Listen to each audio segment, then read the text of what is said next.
The Kensington Runestone is a controversial artifact that was allegedly discovered by a Swedish immigrant, Olof Oman, in 1898 on his farm near Kensington, Minnesota. It's a slab of stone about 30 inches high, 16 inches wide, and 6 inches thick, inscribed with runes that some have claimed date back to the 14th century. The stone's inscription, if authentic, would suggest that Norse explorers reached what is now the Midwestern United States long before Columbus. The stone's authenticity has been hotly debated for more than a century, and it's still not widely accepted among professional archaeologists or historians. At first glance, the inscription on the Kensington Runestone seems to tell a story of a group of Norse explorers. These intrepid Norsemen, in 1362, reached the interior of North America, lost a number of their men, and left the stone as a memorial. According to this narrative, these explorers were part of a larger expedition that may have ventured deep into the continent via inland waterways. This would be a remarkable piece of evidence for pre-Columbian exploration of the region, lending support to the idea that Vikings navigated far beyond known coastal areas. Yet, from the very moment it was brought to public attention, skepticism surrounded its origin, style, and language. The runic inscription, as translated, reads something like a casualty record combined with directions and a date. If we accept it at face value, it indicates that a group of 30 Norsemen made their way deep into the continent, only to face some unknown disaster. However, experts have long questioned the grammar, spelling, and word choices seen in the runes. Linguists argue that some words used in the inscription are more consistent with 19th century Scandinavian dialects rather than medieval ones. In other words, the language doesn't neatly match the patterns we'd expect from genuine 14th century runes. Additionally, there's the matter of weathering and tool marks. Professional geologists who've examined the stone have had differing opinions. Some have argued that the inscription's weathering patterns match a centuries-old carving. Others, however, have claimed that the stone's inscription shows signs of having been made relatively recently, possibly around the time of its, quote, discovery in the late 19th century. Further complicating things is the social and cultural context of late 19th century rural Minnesota. Many Scandinavian immigrants who settled in the region were proud of their heritage and eager to discover evidence that connected them to the land's distant past. The Kensington Runestone emerged at a time when such an artifact could generate immense local interest, perhaps even tourism and prestige. Some historians have suggested that a hoax could have been born from a desire to create a grand narrative, tying Norse history to the American heartland, where these Scandinavians had settled. Over the years, many attempts have been made to prove or disprove the stone's authenticity. In the scholarly world, the overwhelming majority opinion tends toward the stone being a 19th century forgery. Mainstream historians cite linguistic anachronisms, the context of its discovery, and the lack of corroborating archaeological evidence as reasons to doubt its authenticity.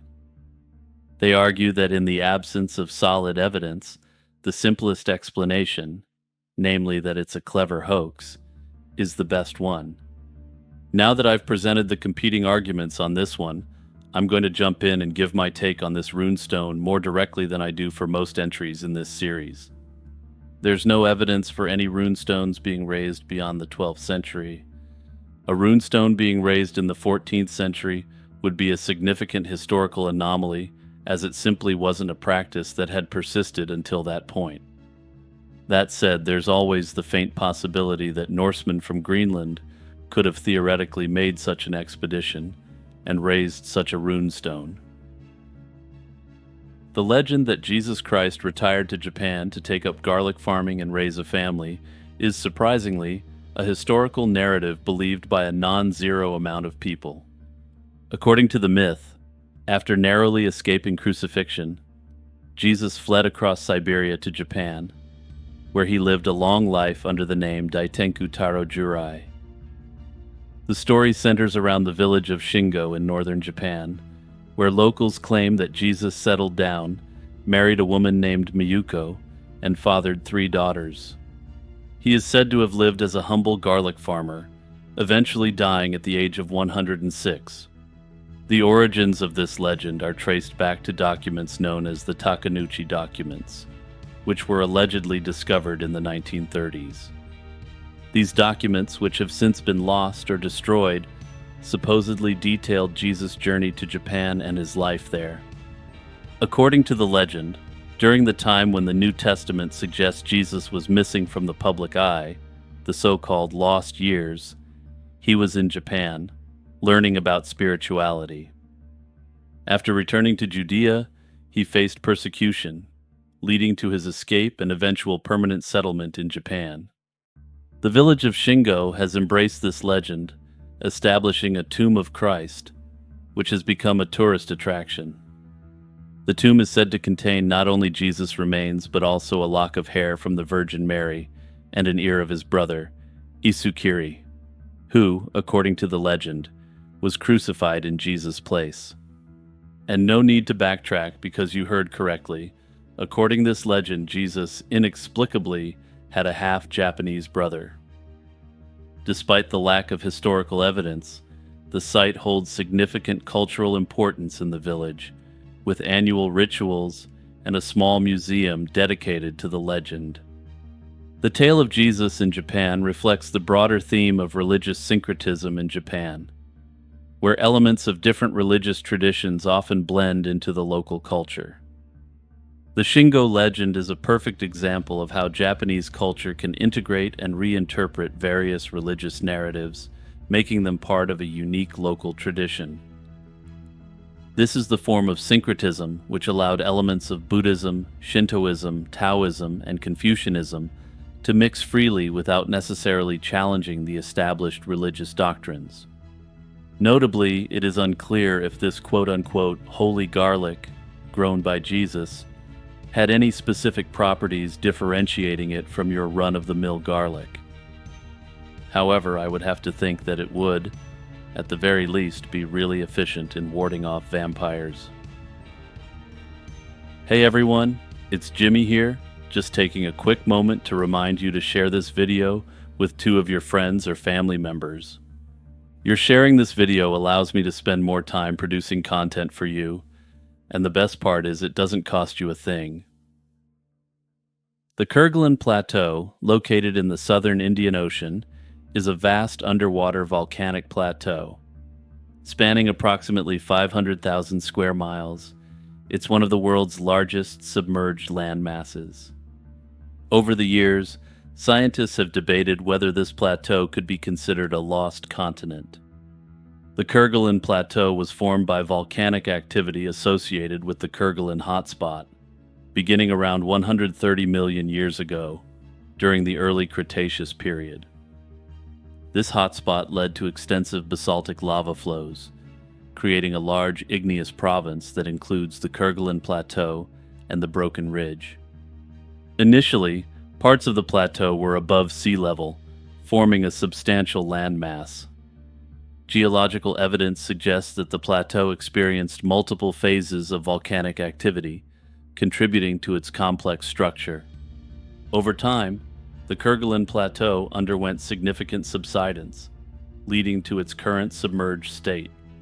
Today, most of the plateau lies beneath 3,000 to 6,000 feet of water, with only a few islands, such as the Kerguelen Islands and Heard Island, remaining above sea level.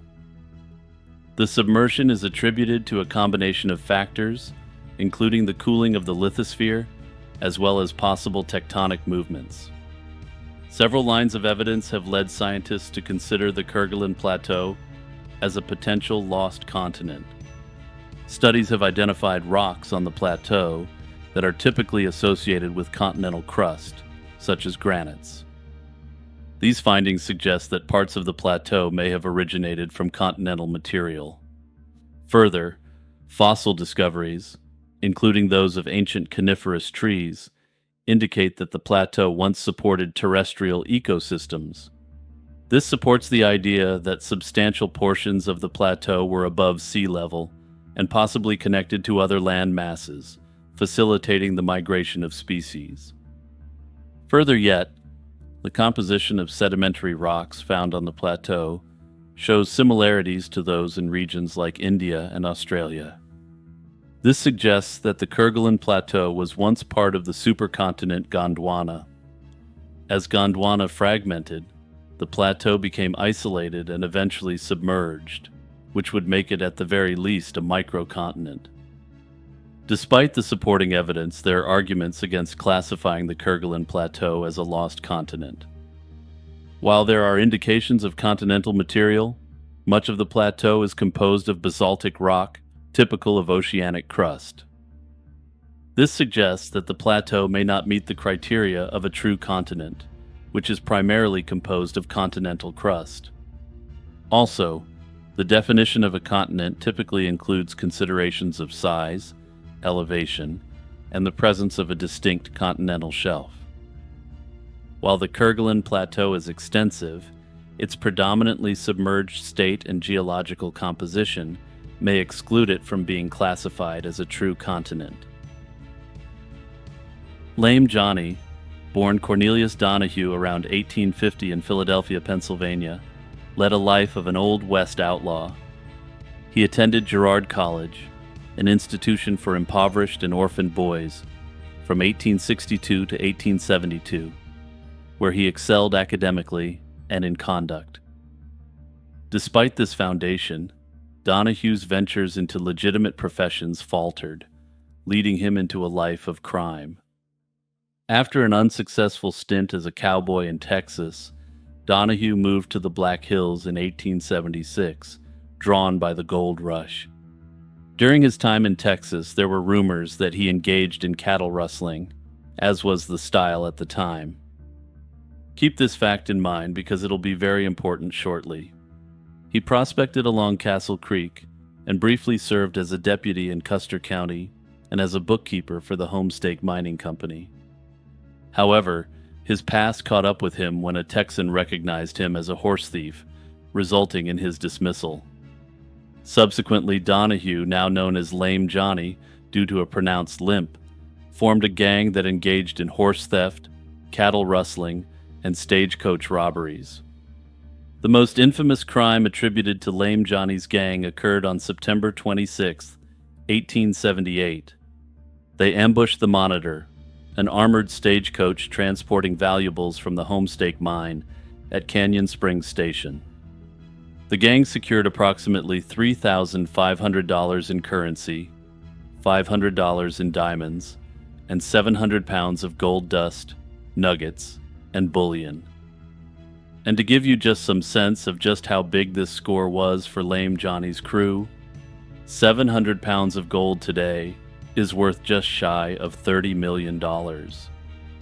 This heist significantly impacted the region, prompting intense efforts to apprehend the culprits and recover the stolen goods. In July 1879, authorities captured Lame Johnny near the Pine Ridge Reservation. While transporting him to Deadwood for trial, a masked vigilante mob intercepted the stagecoach near Buffalo Gap. They demanded to know the location of the hidden treasure. When Johnny's responses proved unsatisfactory, the mob forcibly removed him from the coach and hanged him from a nearby elm tree, leaving his body shackled. The legend of Lame Johnny's lost treasure persists, with many believing that a portion of the stolen gold remains hidden in the Black Hills. Despite various searches over the years, the exact location of the treasure has never been discovered, leaving it an enduring mystery and a tantalizing lure for treasure hunters. Personally, I have significant doubts that this lost treasure remains hidden till this day. More likely than not, other members of his gang, or perhaps corrupt officials, were able to locate the fortune and had the good sense to stay quiet about it for the rest of their lives. After all, you only need to look to the story of Lame Johnny himself to see what people will do when 700 pounds of gold is at stake. The Matsukawa derailment, which occurred in Japan on August 17, 1949, remains one of the most controversial and widely discussed railway incidents in the country's post-war history. The case initially appeared to be a straightforward act of sabotage against Japanese national railways, but would develop into something much bigger. The Matsukawa derailment took place on a section of the Tohoku Main Line near Matsukawa Station in Fukushima Prefecture. At around 3:09 a.m. on August 17, 1949, a passenger train traveling from Aomori to Tokyo derailed, causing the locomotive and several cars to topple over. 3 railway employees lost their lives in the accident, creating an immediate sense of shock and urgency. Japan, still reeling from the aftermath of the war, found itself grappling with labor disputes, severe economic hardship, and intense ideological conflict. Under these conditions, the authorities were quick to suspect that the derailment wasn't just an accident, but an act of sabotage intended to undermine the stability of critical infrastructure. Before long, suspicion fell on members of the Japan Communist Party, the JCP, and affiliated labor unions, including the National Railway Workers Union. In the broader historical context, 1949 saw 3 high-profile railway incidents, which had the country on edge. The other 2 were the Shimoyama incident, the mysterious death of JNR President Satonori Shimoyama, and the Mitaka incident, a runaway train incident. These events fueled an atmosphere of fear and suspicion, and they all became the subject of intense police scrutiny.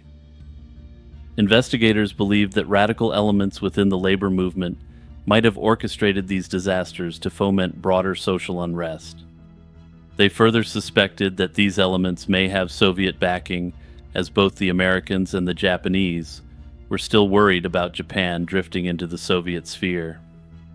The government, which at the time was focused on suppressing leftist ideologies, found the perfect opportunity to clamp down on potential dissidents. This backdrop set the stage for the Matsukawa derailment trial. By October 1949, police had arrested a number of individuals, most of whom were union members or affiliated with the JCP. Ultimately, 20 people were charged and brought to trial in connection with the incident. The prosecution argued that the defendants had conspired to sabotage the railway, alleging that they removed the metal plates securing the rails together to cause the derailment.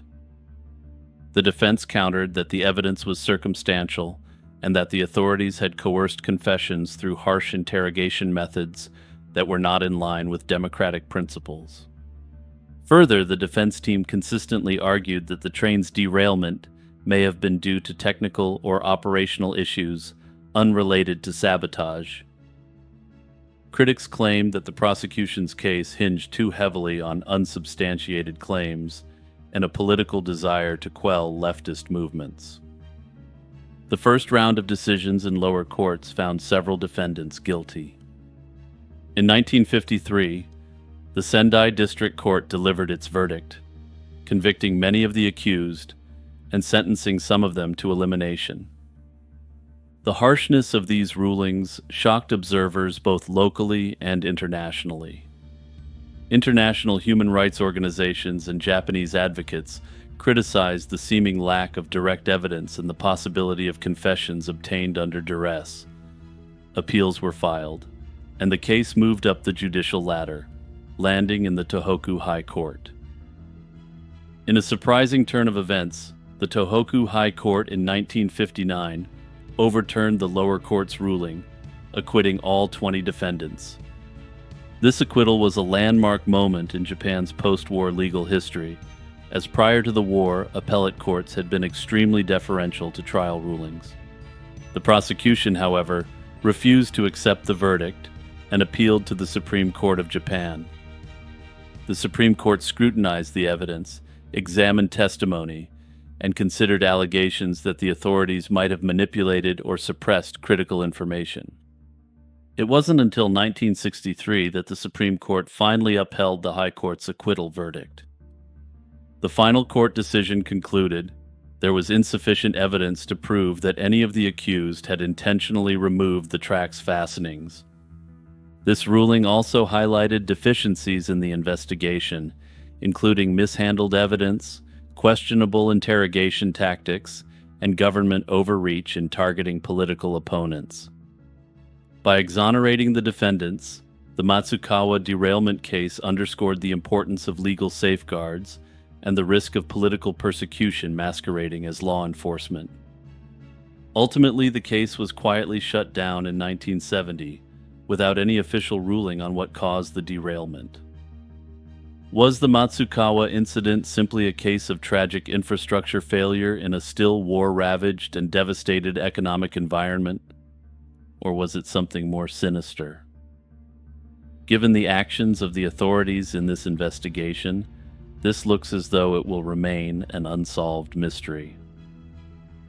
Ragnar Lothbrok has captivated the popular imagination as one of the most famous Vikings to have ever lived, or possibly never lived at all. His story looms large in medieval sagas, modern television adaptations, and countless retellings over a millennium. Yet historians still wrestle with a fundamental question.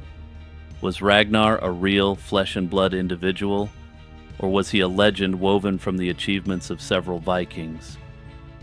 From the moment he entered into medieval literature, Ragnar was depicted as a warrior king of extraordinary prowess, forging a reputation that often defies simple classification.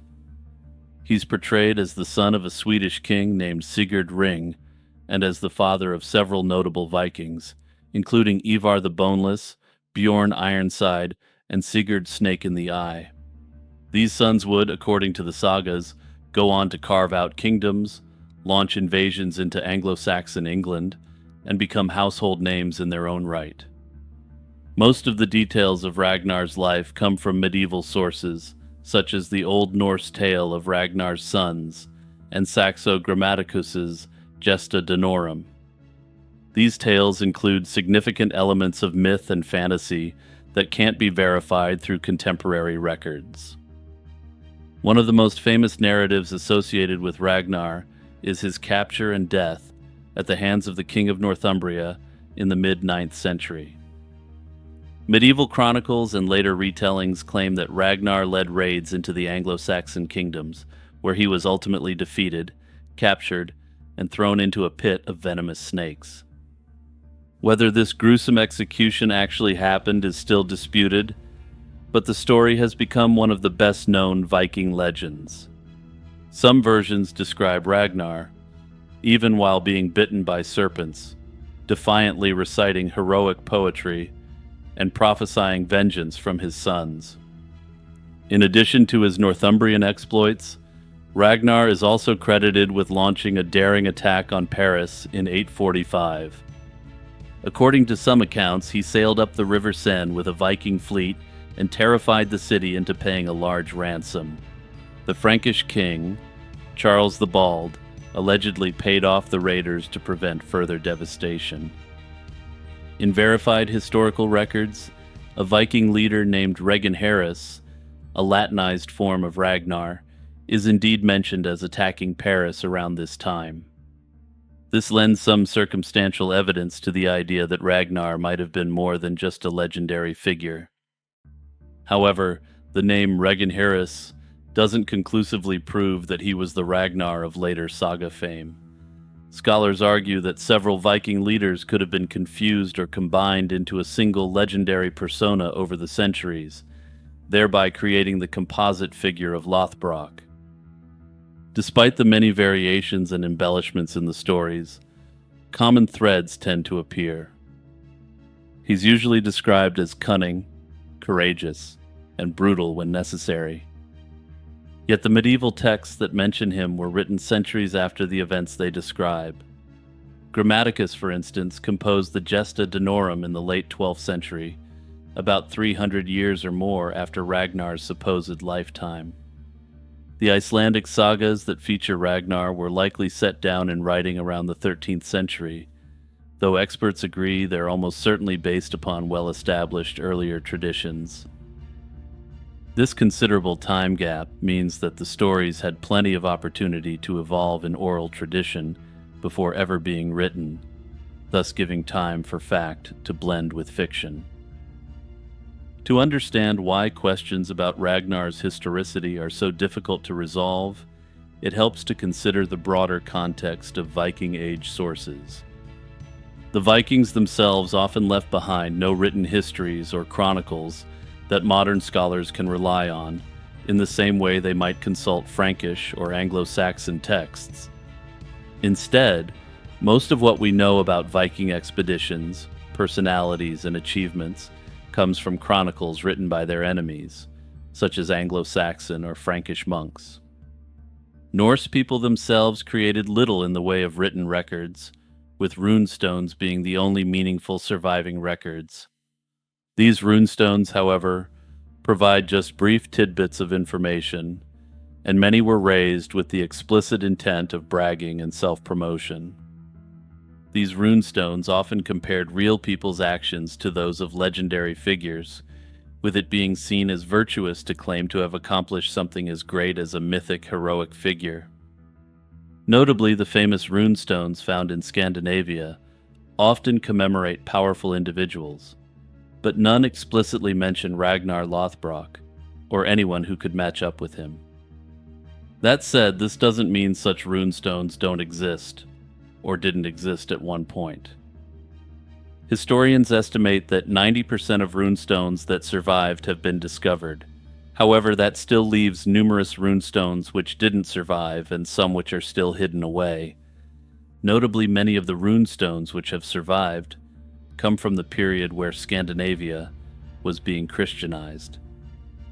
Some have speculated that a runestone mentioning the exploits of an explicitly heathen king like Ragnar may have been destroyed by zealous converts centuries later.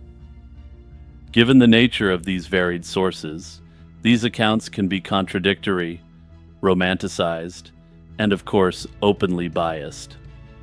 Even the Anglo-Saxon Chronicle, one of the more reliable sources for Viking activity in England, offers only brief mentions of particular raids or individuals. Beyond the written sources, archaeologists have tried to find evidence that might verify or refute the existence of a single person behind the legends. While excavations of Viking sites in Scandinavia and the British Isles have yielded incredible artifacts, none have directly confirmed the presence of a real Ragnar Lothbrok. It's important to note that the sagas themselves sometimes portray events that span different time frames and attribute them to a single hero figure. The Great Heathen Army's invasion of England in 865 is traditionally said to have been led by the sons of Ragnar, seeking vengeance for their father's death. Historically, we know that an army of considerable size did indeed arrive in England around that time, leading to the downfall of multiple Anglo-Saxon kingdoms. But it's not entirely certain whether this event was truly triggered by the sons of a singular Ragnar, or if the story was later romanticized to fit the heroic narrative of the sagas. Despite these historiographical challenges, the legend of Ragnar Lothbrok remains highly influential for a few key reasons. He embodies many of the traits that modern audiences associate with Vikings: bravery, seafaring expertise, fierce loyalty to kin, and a thirst for both adventure and wealth. While it's easy to focus on the violent aspects of Viking life, the sagas also highlight Ragnar's strategic ability and determination. The drama associated with his supposed death, being thrown into a pit of snakes, and his sons avenging him, ensure that the story remains memorable and captivating. Ragnar also serves as a convenient focal point in narratives that otherwise would be diffuse. His existence ties together various Viking campaigns in England, Ireland, and the Frankish territories under one mythic banner. So, is Ragnar Lothbrok the fearless Viking who sacked Paris, ravaged Northumbria, and fathered some of the most legendary Viking leaders of all time? Or is he a symbolic figure, a patchwork of legendary deeds attributed to multiple warlords, all woven into one grand saga.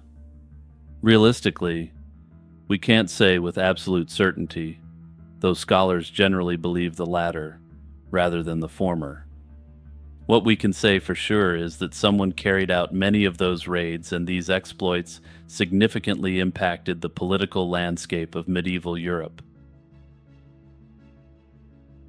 The land of Punt was a region of great mystery and allure in the northeastern reaches of Africa.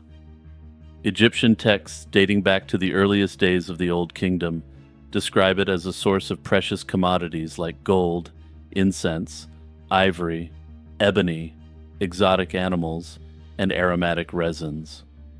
Scholars generally agree that Punt was located somewhere along the Red Sea coastline, potentially encompassing parts of modern-day Eritrea, Somalia, Djibouti, and eastern Sudan. Although its precise borders have never been conclusively pinpointed, there's broad consensus that it included areas of the Horn of Africa, but I'll come back to this in a moment. First, let's explore some of the historical context about the Egyptian interactions with the land of Punt. This is a region that was strategically located for maritime trade routes linking Africa, the Middle East, and India. One of the earliest known references to the land of Punt appears in the Palermo stone, an ancient Egyptian artifact that documents royal annals dating as far back as the 5th dynasty.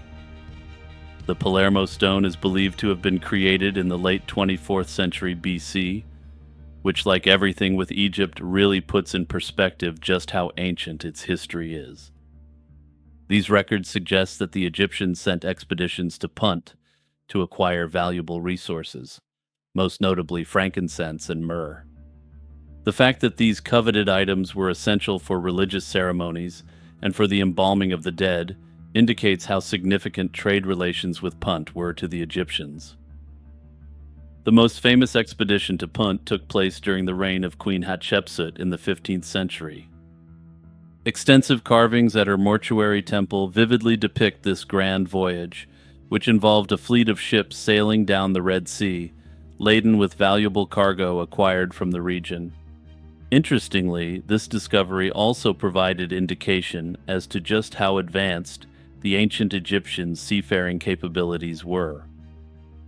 These images show that the people of Punt presented the Egyptians with gold, ebony, giraffes, monkeys, and large bundles of fragrant incense trees. Despite the detailed accounts of this expedition, identifying Punt's exact location remains a long-standing debate among scholars. Various theories have been proposed, ranging from placing Punt in modern-day Somalia and Eritrea to suggesting that it extended into parts of Ethiopia and Sudan. A minority of historians even speculated about Punt being situated in southern Arabia, although most evidence points to an African location based on the plants and animals referenced.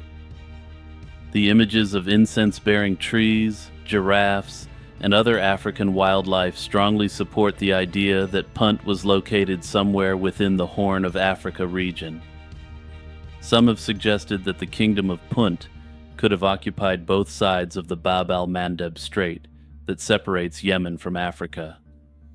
The distance across is about 15 miles, and generally doesn't require any degree of advanced navigational ability to cross easily. Archaeological evidence has also contributed pieces of the puzzle. Pollen analysis from ancient incense containers suggests that some of the species of plants mentioned in Egyptian texts are consistent with those found in the Horn of Africa. Additionally, descriptions of the Punt landscape, replete with lush vegetation, myrrh trees, and tropical habitats, align closely with certain areas in the Red Sea coastal plains. Nevertheless, until more definitive archaeological discoveries are made, the precise borders of Punt will continue to elude modern scholarship. Over time, references to the land of Punt grew significantly rarer, possibly due to shifting political alliances, changing trade routes, or the decline of certain dynasties. Egypt's power waned significantly following the downfall of the New Kingdom around 1070 BC, and economic ties with foreign regions became more complicated to maintain. Other trading powers, such as the Assyrians or emerging Arab traders, may have diverted or supplanted the pathways that once so reliably connected Egypt to Punt. By the late period of Egyptian history, running from the 7th century BC until the conquest by Alexander in 332, Egypt was largely under the rule of foreign powers, most notably the Persians. During this period, the land of Punt had largely receded into the mists of legend, though its legacy persisted in Egyptian lore. Upon Egypt's entry into the Hellenistic world, the legend of Punt made its way throughout the region. There were occasional references by Greek and Roman geographers who recounted stories of distant African lands filled with untold riches. However, unlike the Egyptians, neither the Greeks nor the Romans had direct access to this region. Notably, the autonomous region in northern Somalia has named itself Puntland after this region, though this is a modern naming convention intended to tie the region to the fabled land. The so-called Greek pyramids are an intriguing archaeological phenomenon, primarily located in the Argolid region of Greece. The most well-known of these is the Pyramid of Hellinikon, near the town of Elliniko. Unlike the impressive Egyptian pyramids, the Greek structures are far smaller and have an ambiguous purpose, leading to debates among archaeologists regarding their nature and function. The dating of these pyramids remains extremely controversial. Early investigations suggested they could have been constructed between 2500 and 2000 BC, overlapping with the period when Egyptian pyramids were being built. However, more modern dating techniques suggest they were constructed sometime in the first millennium BC, with some pinpointing the construction to the middle of the millennium. The Pyramid of Hellenikon's purpose is heavily disputed. Some theories suggest it was a tomb or mass grave, as was often implied by ancient sources like Pausanias, a Greek traveler who documented such monuments in the 2nd century AD. However, others have argued that the structure was more likely used as a small fortress or watchtower, potentially serving agricultural or defensive functions. This interpretation aligns with the internal design features, such as walls, cisterns, and water supplies, which are atypical for a purely funerary structure. The trapezoidal blocks used in the construction are reminiscent of other defensive structures from the classical period, and the small rooms and secured doors further indicate non-funerary use. The theory that the pyramids were related to Egyptian influence is largely unsupported by concrete evidence. Although some have speculated about the presence of Egyptian mercenaries or cultural exchange influencing these structures, the evidence does not convincingly support a direct connection. Instead, it appears that these Greek quote-unquote pyramids may have evolved from a localized Greek tradition, utilizing construction methods and purposes distinct from those of Egypt. Notably, many scholars dispute the usage of the term pyramid in relation to these structures at all, instead opting for the term fortified building.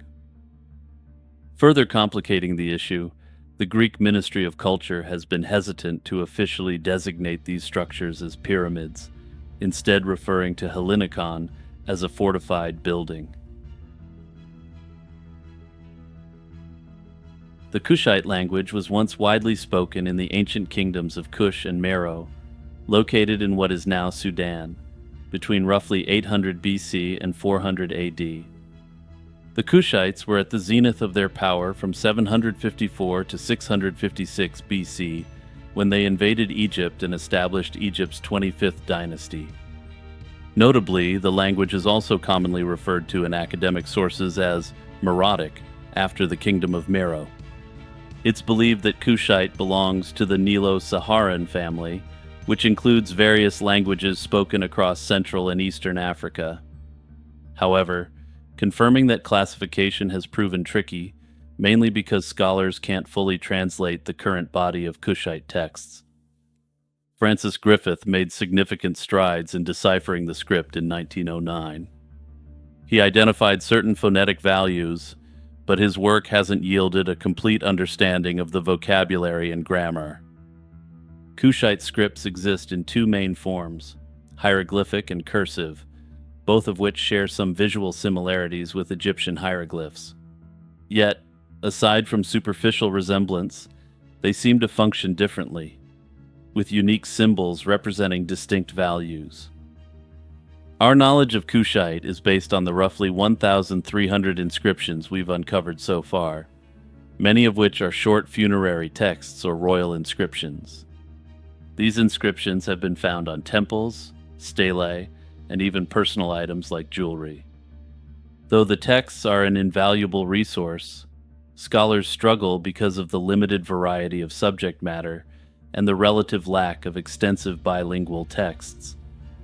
Unlike the famous Rosetta Stone, which helped decode Egyptian hieroglyphs by providing the same passage in multiple languages, there isn't a Kushite equivalent. There are a few inscriptions in Kushite and Greek side by side, but these typically only mention proper nouns and titles, which doesn't provide much insight into everyday vocabulary. The current status of our understanding of Kushite can be described as a partial breakthrough rather than a full decipherment. We're aware of some grammatical forms and can occasionally recognize names of deities, royal figures, and place names, but we still can't translate entire texts with confidence. Scholars from around the world continue to propose theories regarding the language's grammar, syntax, and lexicon. Excavations in Sudan sometimes yield additional inscriptions or artifacts, but it's rare to find something that radically alters our interpretive framework. With the rise of digital analysis in the humanities disciplines, researchers are using computational methods to compare Kushite with other languages in the Nilo-Saharan family. It's hoped that these methods may help crack the code and unlock our knowledge of this mysterious language. Berserkers were among the most fearsome figures of the Viking Age, occupying a unique place in Norse history. Though berserkers are widely known, their connection to magic rituals and shamanism is much less widely discussed. The word berserker is derived from an Old Norse term, which translates to bear shirt in English. This term reflects their close association with bear shamanism, as well as their practice of wearing animal pelts, generally those of bears, into battle. These warriors were famed for their ability to enter a trance-like state of unbridled rage, known as Berserker Gang, during combat. The Berserker Gang was characterized by a number of distinct traits: immense physical strength, a seeming immunity to pain, and an overwhelming aggression that struck terror into their enemies. In this state, berserkers were described as impervious to fire and iron, though these claims are often regarded as hyperbole or myth. However, some have suggested that this immunity described was psychological rather than physiological. Some historians suggest their trance-like fury may have been induced by consuming psychoactive substances such as mushrooms. This theory is contentious, but it aligns with shamanic practices found in various cultures, which often include altered states of consciousness to connect with the spiritual or animalistic world. Bear shamanism played a central role in the berserker's identity. In Norse mythology, the bear symbolized immense power, ferocity, and resilience, qualities berserkers sought to emulate. By wearing bear skins and adopting bear-like behaviors, these warriors aimed to embody the spirit of the bear, merging human and animal characteristics. It's been speculated that the initiation rituals for becoming a berserker may have included consuming the vital organs of a bear to acquire its essence. The process of transformation into a berserker likely involved elaborate rituals, though unfortunately, the records we have at present don't indicate conclusively what these were. These may have included chanting, rhythmic dancing, and fasting to prepare the warrior mentally and physically for the berserker gang. Some historical accounts describe berserkers as biting their shields or howling like animals before combat, further emphasizing their departure from human norms and alignment with animalistic fury.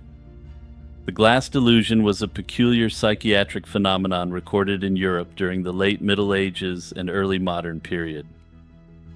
Individuals suffering from this delusion believed that they were made of glass and feared that any sudden movement or impact would cause them to shatter into pieces.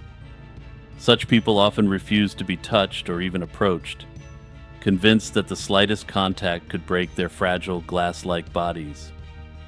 Notably, this condition was most frequently observed among the educated upper classes. Early modern physicians and writers classified it as an unusual manifestation of melancholy. This was essentially an extreme anxiety or fear within the framework of humoral medicine. One of the most famous sufferers of the glass delusion was King Charles VI of France, who lived between 1368 and 1422. Charles VI ascended the throne as a boy and was initially known as Charles the Beloved for his enlightened leadership. However, he experienced a mental breakdown in 1392 that marked the onset of a lifelong psychosis. During his bouts of insanity, Charles became convinced that his body was entirely made of glass. He refused to allow anyone to touch him and took elaborate precautions to avoid shattering. For example, the king would sit motionless for hours, sometimes wrapped in thick blankets to protect himself. He even wore specially made garments reinforced with iron rods, described as iron ribs, to safeguard his supposedly fragile glass organs. These bizarre behaviors earned him the epithet Charles the Mad amongst later historians. Charles VI's case is often cited as the first known instance of glass delusion in history, and it vividly illustrates how real and debilitating this belief was for the afflicted individual. In the 15th through the 17th centuries, the glass delusion cropped up in royal courts, monasteries, and universities across Europe. An influential 16th century account by a court physician told of an unnamed nobleman who believed he was made of glass. Specifically, he believed his body was actually a glass vase.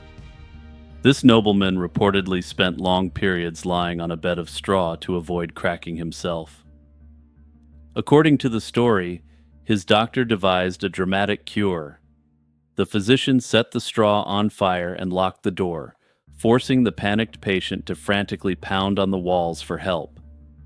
When the man didn't shatter from this vigorous slamming, the doctor allegedly challenged his delusion, and the nobleman came to realize that he wasn't truly made of glass. This anecdote, whether apocryphal or factual, suggests that even in the 1500s, doctors recognized the delusion as a false belief and attempted creative psychological interventions to treat it.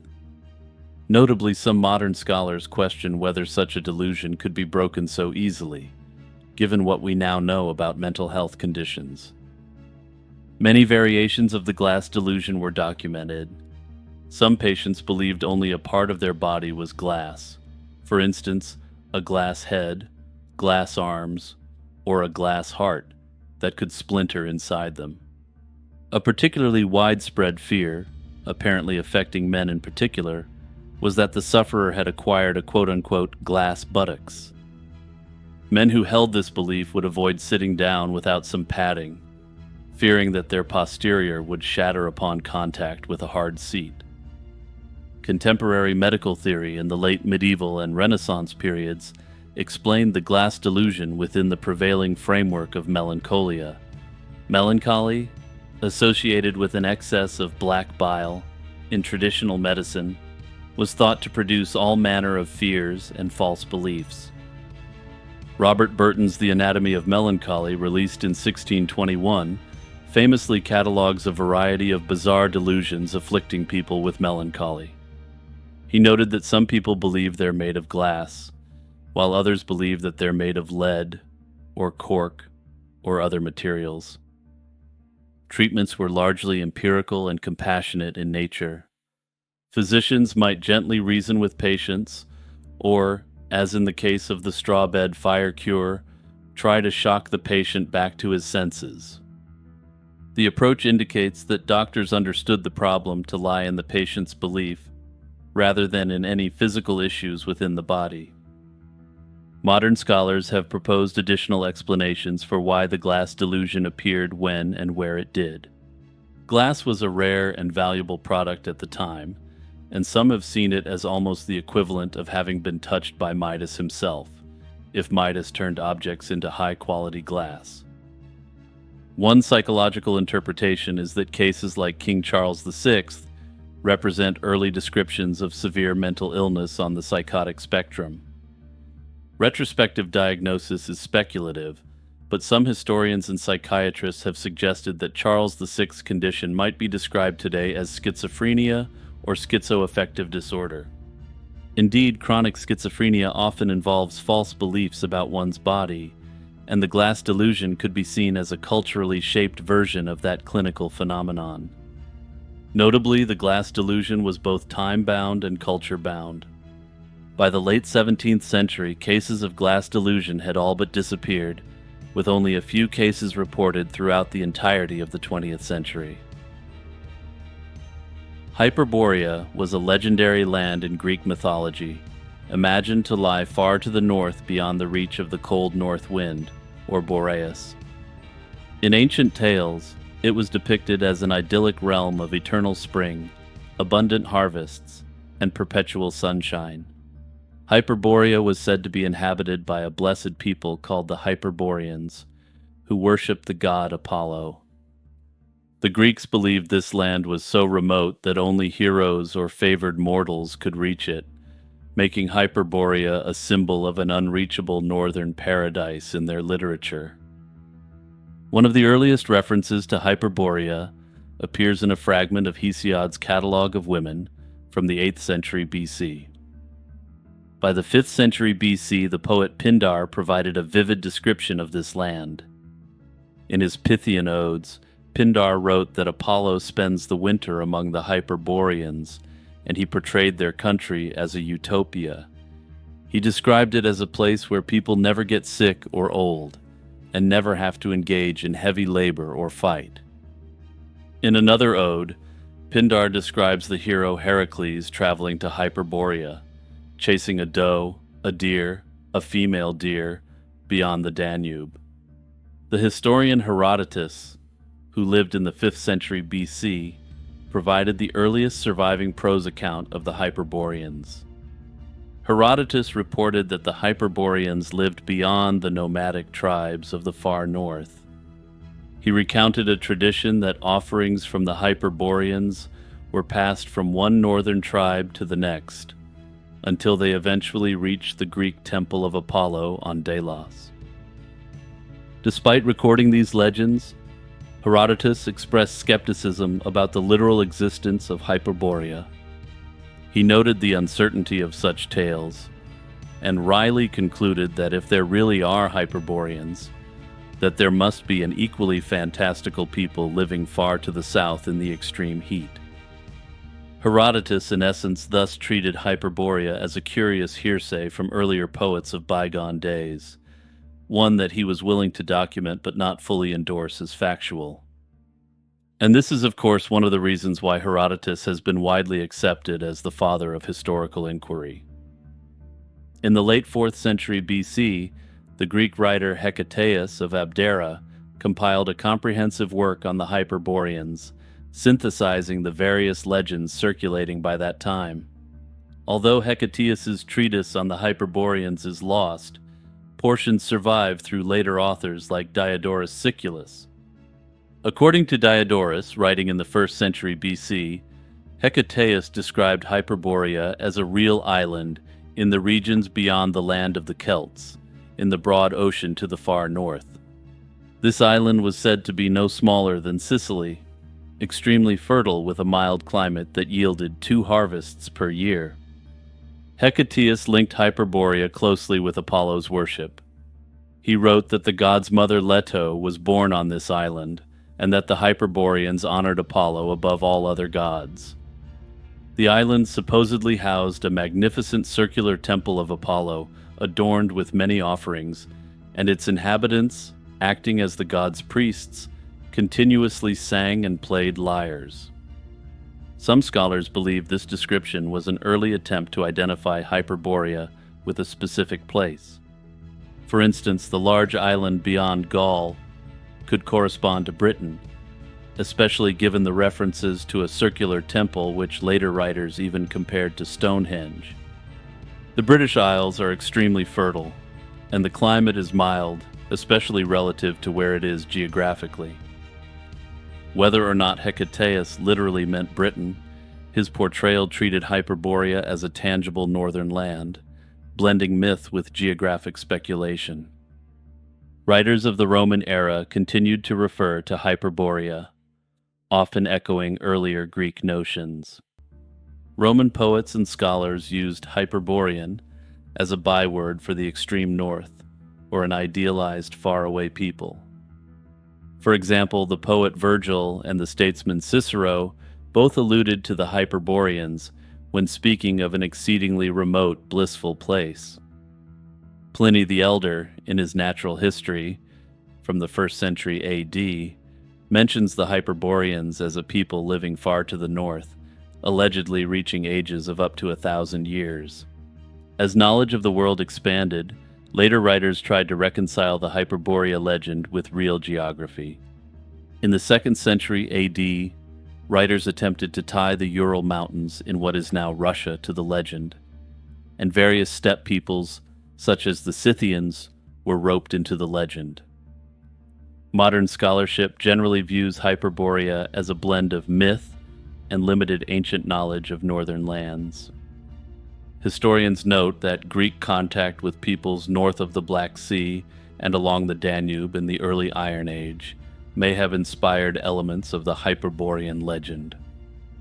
Amber trade routes from the Baltic and reports of strange lands of midnight sun likely filtered down to the Mediterranean, seeding the idea of a far-off land where the sun barely sets. The legend that the sun rose and set only once a year in Hyperborea has invited comparisons to the Arctic Circle, where polar day and night each last 6 months.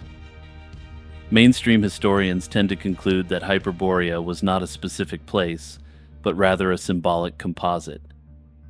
It was a reflection of Greek encounters with distant tribes, combined with imagination about lands of perpetual light and plenty beyond the north wind. That said, personally, I'm partial to the theory that it may have described the British Isles, even if this theory isn't widely accepted. Hey everyone, it's Jimmy here, just taking a quick moment to remind you to share this video with 2 of your friends or family members. Your sharing this video allows me to spend more time producing content for you, and the best part is, it doesn't cost you a thing. In March 1898, the British Empire began constructing a railway bridge over the Tsavo River in present-day Kenya, a project meant to connect Uganda's interior to the Indian Ocean. What should have been a straightforward engineering feat, however, devolved into a 9-month nightmare when 2 male lions began systematically hunting and devouring the workers. Dubbed the Tsavo man-eaters, these lions became infamous for their boldness, intelligence, and unprecedented focus on humans as prey.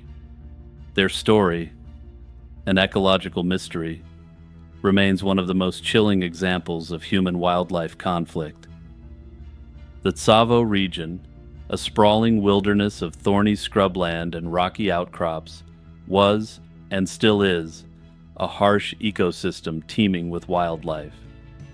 For the British, building the Uganda Railway through this terrain was a strategic move to consolidate economic and political control over East Africa.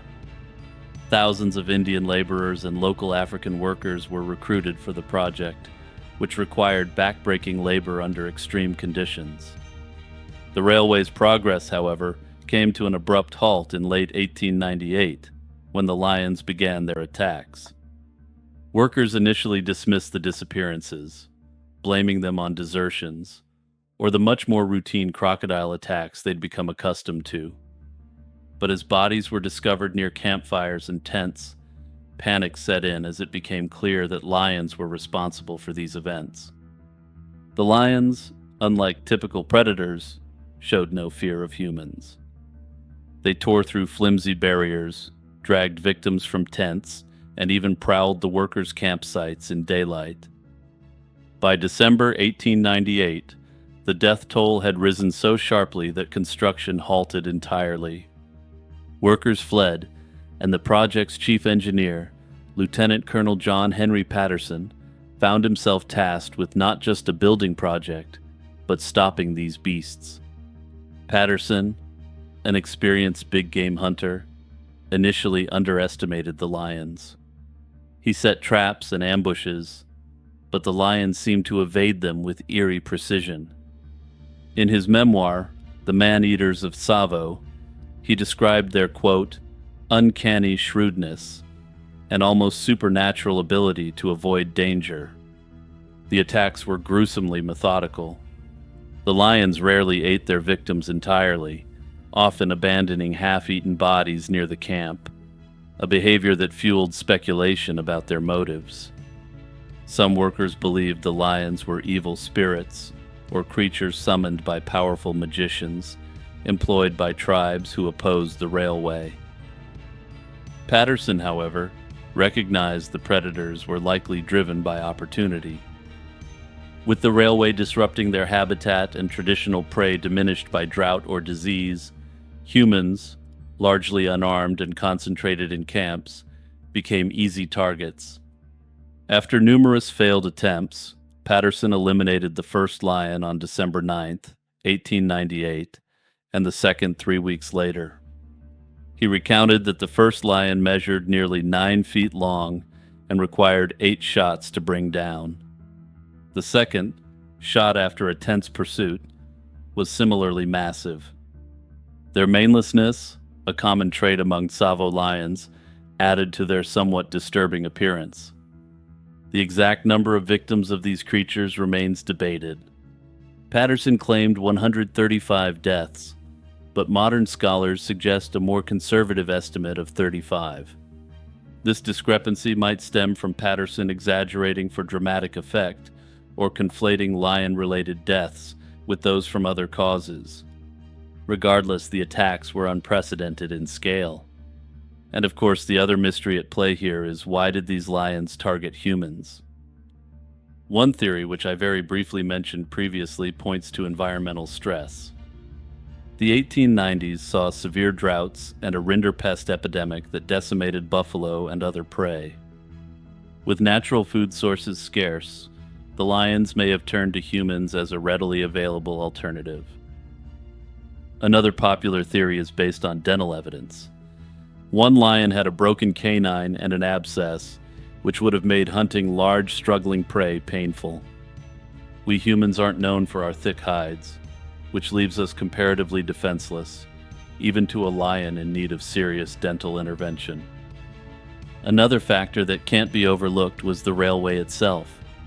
The construction disrupted the lions' territory, forcing them into closer contact with humans. The camps, with their noise and activity, likely desensitized the lions to human presence, eroding their instinctive caution. Along with this, these two lions wouldn't have had the manpower, or perhaps more accurately, lion power, to go up against an established pride of lions. And I'm saying this as someone who's watched all the Lion King films at least once. So yeah, you could say I'm something of an authority on the matter. The Tsavo man-eaters' story didn't end with their deaths. Interestingly, Patterson had used their pelts as rugs in a Genghis Khan-like display of force to other lions who may have thought about crossing his path. Patterson kept the skins and skulls as trophies, later selling them to the Field Museum in Chicago, where they remain on display today. Their reconstructed forms, though lacking the menace of life, serve as a haunting reminder of their reign of terror.